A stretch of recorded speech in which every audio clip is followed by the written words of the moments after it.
Survey చేసి survey రాళ్ల పైన ఆయన బొమ్మ వేసుకోవాలని మళ్ళా పేరు వేసుకున్నాడు. ఆ బొమ్మ వేసుకుంటే కొంతమంది సజెస్ట్ చేశారని, ఇది నవ్వులాట కాదు, సజెస్ట్ చేశారని.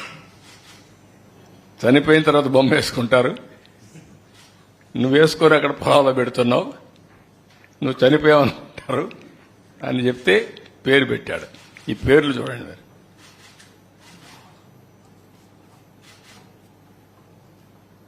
దీనికి ఖర్చు ఎంత?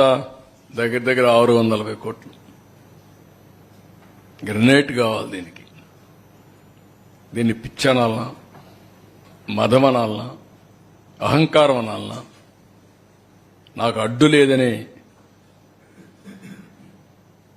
విధానమా? ఎవరైనా ప్రజాస్వామ్య దేశంలో ఇవన్నీ యాక్సెప్ట్ చేస్తారా అని నేను అడుగుతాను.